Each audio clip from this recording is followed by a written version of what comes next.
Right, ఇక details చూస్తే Neelima YSRTP నాయకురాలు వైఎస్ షర్మిల నిన్న లోకేష్ కు క్రిస్మస్ సందర్భంగా స్పెషల్ గిఫ్ట్ పంపించారు. దీనికి నారా లోకేష్ కూడా ట్వీట్ చేశారు, మీకు ప్రత్యేక ధన్యవాదాలు నారా కుటుంబం తరపు నుంచని. అయితే ఈ పరిణామం ఏపీ రాజకీయాల్లో ప్రత్యేక చర్చగా నిలిచిందని కూడా చెప్పాలి.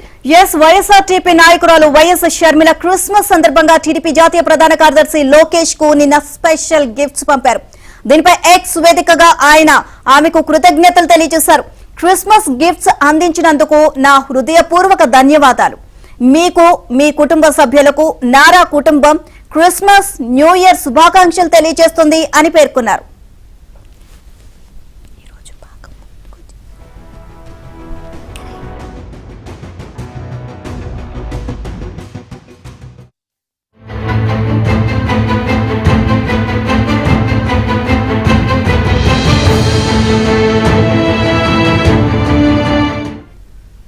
ఈ పరిణామం రాజకీయ వర్గాల్లో తీవ్ర ఆసక్తి రేపింది. ఎందుకంటే మొన్నటి వరకు సీఎం జగన్ తో అత్యంత సన్నిహితంగా మెలిగి 2019 ఎన్నికల్లో ఆయనకు రాజకీయ వ్యూహకర్తగా వ్యవహరించి నాడు వైసీపీ విజయంలో కీలక భూమిక పోషించిన ప్రశాంత్ కిషోర్ ఇప్పుడు టీడీపీ అధినేత చంద్రబాబును కలవడం, కలిసి పనిచేసేందుకు ఆసక్తి వ్యక్తీకరించడం వైసీపీ వర్గాల్లో కలకలం రేపింది.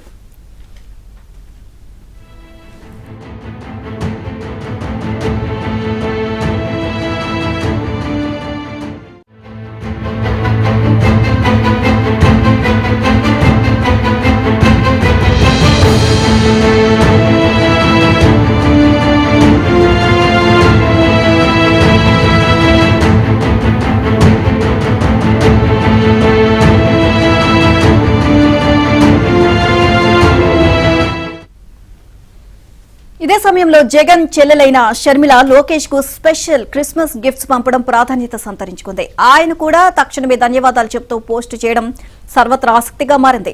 సొంత అన్న జగన్ తో షర్మిలకు చాలా కాలంగా పొసగడం లేదు, ముఖాముఖాలు చూసుకునే పరిస్థితి లేదు. ఇప్పుడు ఆమె లోకేష్ ను సోదరుడిగా భావించి క్రిస్మస్ బహుమతులు పంపడం ఆయన కూడా సానుకూలంగా స్పందించారు.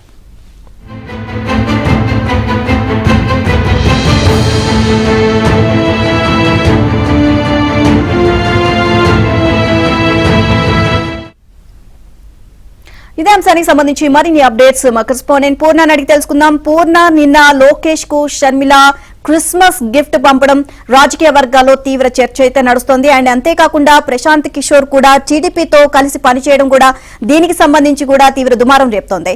సో ఓవరాల్ గా అప్డేట్స్ ఏంటి? నీలిమ, ఏదైతే టీడీపీ జాతీయ ప్రధాన కార్యదర్శి నారా లోకేష్ కి షర్మిల క్రిస్మస్ గిఫ్ట్ పంపించడం పట్ల మొత్తం రాజకీయ వర్గాల్లో ప్రధాన చర్చాంశంగా మారింది. ఎందుకంటే ఇటీవల చోటు చేసుకున్న పరిణామాలన్నింటినీ చూస్తే వైసీపీ శిబిరంలో మాత్రం తీవ్ర అలజడి మాత్రం రేపుతుందని చెప్పవచ్చు. ఎందుకంటే అటు ప్రశాంత్ కిషోర్, అంటే ఇప్పటి వరకు వైసీపీ వ్యూహకర్తగా ఉన్న ప్రశాంత్ కిషోర్ టీడీపీ నేతలతో ఉండడం, చంద్రబాబు నివాసానికి రావడం మొత్తం కూడా టీడీపీ నేతల్లో ప్రధానంగా చర్చనీయాంశమైంది. ఏదైతే అంత సానుకూలంగా ఉందని చెప్పి కూడా టీడీపీ నేతలు కూడా చర్చించుకున్న పరిస్థితి నెలకొంది. ఏదైతే నిన్న షర్మిల క్రిస్మస్ సందర్భంగా గిఫ్ట్ పంపించడం కూడా ఒక ప్రధానమైన చర్చకు దారితీసిందని చెప్పుకోవచ్చు. అదేవిధంగా ఏదైతే షర్మిలకి రిటర్న్ గా, అంటే ఆయనకి ఏదైతే గిఫ్ట్ పంపించారో దానికి శుభాకాంక్షలు చెబుతూ మళ్ళీ ఎక్స్ ద్వారా లోకేష్ కూడా ట్వీట్ చేయడం కూడా ప్రధానంగా చర్చనీయాంశమైంది. ఎందుకంటే ఇటీవల చోటు చేసుకున్న పరిణామాలు చూస్తే కనుక మొత్తం కూడా వైసీపీ నుంచి అనేక మంది టీడీపీకి వలస వస్తున్న నేపథ్యం, అలాగే షర్మిల పెట్టిన ట్వీట్ కూడా మొత్తం కూడా ప్రధానమైన చర్చనీయాంశంగా కూడా మారిందని చెప్పుకోవచ్చు. అయితే ఏదైతే లోకేష్ కూడా అందుకు సానుకూలంగా స్పందిస్తూ ఏదైతే నాకు క్రిస్మస్ శుభాకాంక్షలు తెలిపినందుకు నేను మీకు కూడా శుభాకాంక్షలు తెలుపుతున్నానని కూడా ఆయన ట్వీట్ చేయడం కూడా చాలా ప్రధాన అంశమైంది.